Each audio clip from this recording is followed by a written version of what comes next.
Hey folks, David Twyble, the Old Soul CFI here today.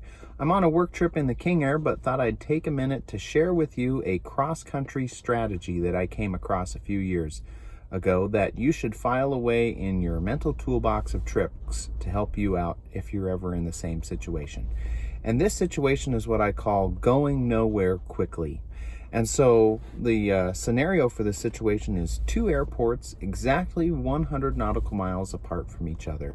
And you're going to go out on this cross country. You're going to take off. You're going to go out to this other airport, turn around and come back. We pilots love to do that, whether it's for the $100 burger or just out building cross country time. We do a lot of out and back trips. In fact, I'm on an out and back trip today. So think about going out there with no wind. So you take off. You're going out there at 100 knots. You're coming back at 100 knots. There's no wind. The ground speed's the same as your airspeed. And each leg takes 1 hour. So you have a total trip time of 2 hours.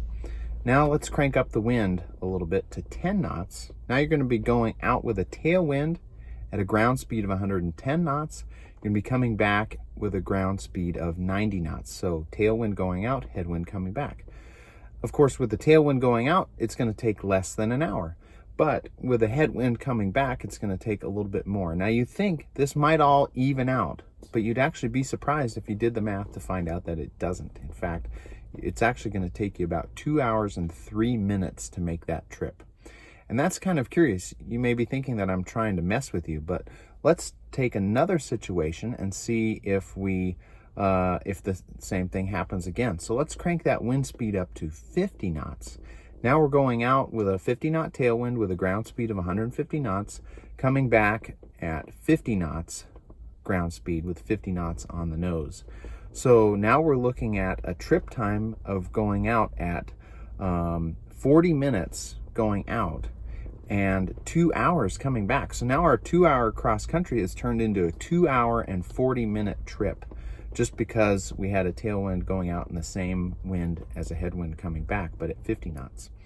Let's dial it up even more now to 99 knots. So now we're going out at 199 knots and we're coming back at 1 knot. Now 199 knots, that's going to take about 31 minutes to get out there, but you're going to be coming back at 1 mile per hour or 1 nautical mile per hour, which is going to take you 100 hours. So it's going to take you 100 hours and 31 minutes to make this trip. That's a whole lot more than 2 hours. Now we can do one last test and we can dial the speed up to 100 knots wind. And you probably shouldn't be out flying on a day like that. But you're going to be going out at 200 knots and you're going to be coming back at 0. So now you can't make the trip at all. You're going out, it takes you 30 minutes to get out there, but you never come back. In mathematical terms, we'd call that an infinite trip time, even though you're not going to take infinity to do that because you don't have that kind of time, and neither do I. But we run out of time, right? So what this shows is that wind always hurts more as a headwind than it does help as a tailwind, especially on an out and back situation like this. Things do not even out.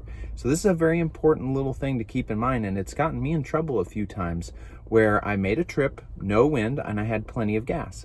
And then there was a wind at altitude. I thought, oh, I'm going out, I'll have a tailwind, and then I'll lose the same amount of time coming back with the headwind.